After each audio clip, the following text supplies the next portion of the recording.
लास्पियर विधि द्वारा जब हमने कीमत सूचकांक ज्ञात करना है तो फार्मूला है P01 equals sigma P1 Q0 upon sigma P0 Q0 multiply by 100। तो आप देख सकते हैं कि लास्पियर ने जो आधार वर्ष की मात्रा है Q0 है उसको प्रेफरेंस दी है।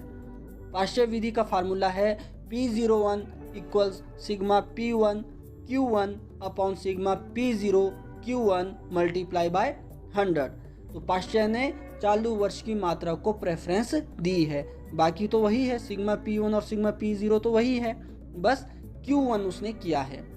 और फिशर की विधि का फार्मूला आपको पहले भी बताया है कि मिश्रण दोनों का, तो यहाँ पे sigma P1 Q0 upon sigma P0 Q0 लास्पियर विधि से गुणा sigma P1 Q1 upon sigma P0 Q1 ये पाश्चर विधि से, लेकिन साथ में ही जो उसने नई चीज़ दी वो दी अंडूट, तो इन सब का अंडूट और फिर इन्हें मल्टीप्लाई करेंगे 100 से। तो इस तरह इसका फार्मूला बन जाता है P01 इक्वल्स अंडूट sigma P1 Q0 upon sigma P0 Q0 गुणा sigma P1 Q1 upon sigma P0 Q1 multiply by 100। Fisher की विधि को हम आदर्श सूत्र आइडियल फार्मूला भी कहते हैं, क्योंकि यह गुणोत्तर माध्य पर आधारित है, जियोमेट्रिक मीन पर आधारित है और सूचकांक रचना में गुणोत्तर माध्य को सबसे अच्छा माना जाता है।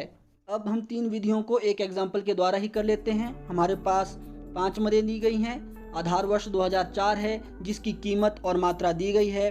चालू वर्ष 2010 है जिसकी कीमत और मात्रा दी गई है। ध्यान रखना है कीमत का अर्थ प्राइस हुआ, मात्रा का अर्थ क्वांटिटी हुआ।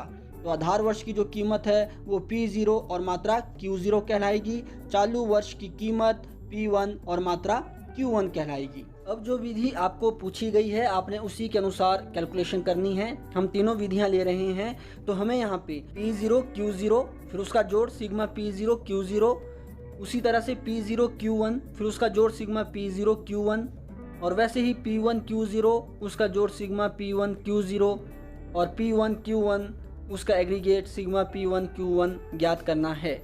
तो इस तरह से सिग्मा P0 Q0 हमारे पास 635, sigma P0 Q1 1450, sigma P1 Q0 660 और सिग्मा P1 Q1 हमारे पास 1560 आता है। अब लास्पियर विधि में हम पुट कर देंगे जो भी फार्मूले के अंतर्गत आता है, और इस तरह से हमारा लास्पियर विधि के द्वारा कीमत सूचकांक निकलता है 103.94।